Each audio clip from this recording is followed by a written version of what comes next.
Start your engines for Sony Computer Entertainment Europe production.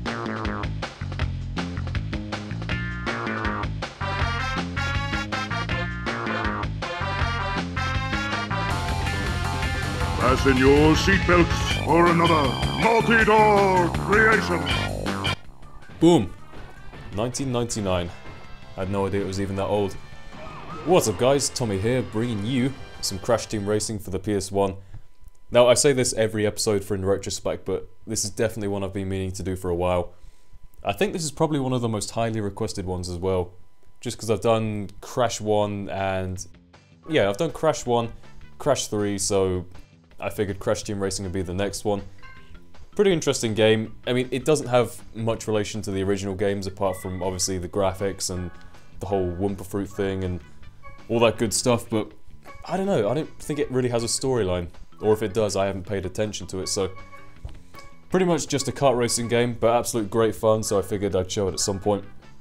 Gonna show you a little bit of arcade gameplay to start with. Yes, I did cheat to get Pentapenguin here. I'll slap myself over the wrist for cheating, but I figured just for the sake of the video, may as well. But anyways, the whole point of Crash Team Racing is, it's just the standard kart racing kind of format. You have your nice little graphics and your interesting levels and power-ups and stuff. You get power-ups kind of from these question mark boxes, you bash into them and obviously it generates your random power-up based on your position in the race. And then interestingly about this game, you get these kind of Wumpa Fruit box things, which is kind of a reference back to the original platform games. This one was actually the 4th Crash Bandicoot game made, straight after Crash 3, and straight before Crash Bash, I think. But the idea is you collect these apple boxes and... oh, sorry, here's Aku Aku. I better interrupt myself. Welcome to the Adventure Arena. You can travel around this area and practice your driving skills. Well, that's enough of that. I much prefer him when he just says, Ooga Booga! Either way, what I was saying was, when you get to 10 apples, it basically powers up whatever item you happen to have, so pretty damn useful to get those apples. But this is pretty much the central kind of world map thing, if you like, when you're playing the story mode. I say story with kind of quotation marks. It's a really enjoyable game, but it doesn't necessarily need a story in my opinion, but it's really cool. What you do is you drive around this world map, and it's divided into X number of sections, maybe like 4 or 5. And then in each of these sections you've got X number of worlds, probably again 4 or 5. This one's called Crash Cove, one of the first levels in the game. And what you got to do is just pick and choose the order. I think you get to pick and choose the order you do the levels at some points, but for this one I probably had to do Crash Cove first. But what you got to do is win the trophy in each of these levels, and then you can take on the boss.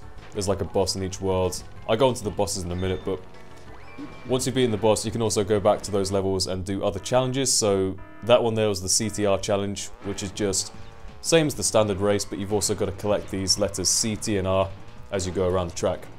So it's pretty damn fun. Now this one I think is also a CTR challenge, but this is kind of a special battle arena type level.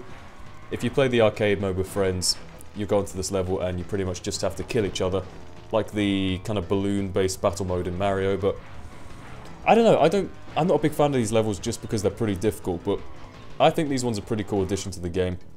You just go around and collect the crystals, and I think that's the only game type you have on those specific maps, so... here is the Relic challenge. Now this is what really makes the game good for me.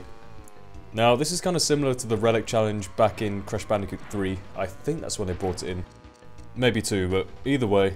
Crash Bandicoot 3, what you do is you go through levels and you get the crystal first time round. And once you beat it, you get to go back through and do a time trial Relic challenge. And the idea is you collect one of these boxes and it freezes the clock for however many seconds it has written on the box, so you want to get the shortest time possible. I think you get some kind of bonus if you get all the boxes in this, because there's 48 boxes in total, so I think it knocks off an extra like 10 seconds or so if you manage to get all of them, but I think I've only managed to get all the boxes a couple of times. They're pretty damn hard, but even so, I reckon they're a great addition to the game. Really fun indeed. So next I'm going to show you a little bit of boss gameplay, I think. Showing you CTR, showing you the Relic challenge. The bosses are kind of different in that you play the standard track, and the tracks are all kind of themed around each specific character, so this track here is called Papu Pyramid. So in the story mode you'd be taking on Papu Papu on this map, And the bosses are kind of interesting. They're naturally better AI than the normal characters would be, so they're really fast, they're really kind of agile and maneuverable.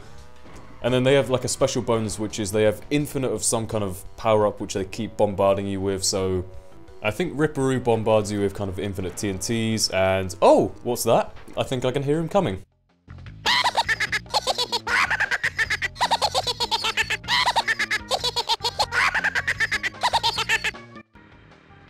Incidentally, that's exactly what Crazy Helen sounds like to me on the bus.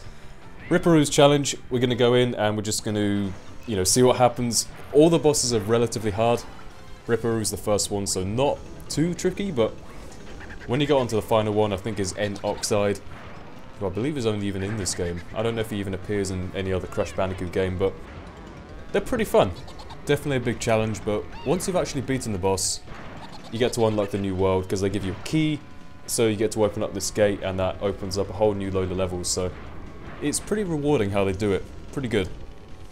And then obviously once you've got to the new world, you have to get all the trophies again, and the CTR tokens, and the relics, and all that good stuff. And I believe there's quite a few levels which you can only unlock once you've unlocked X number of relics or CTR tokens. I love this little victory screen, by the way. Very good indeed. And here's Ripperoo!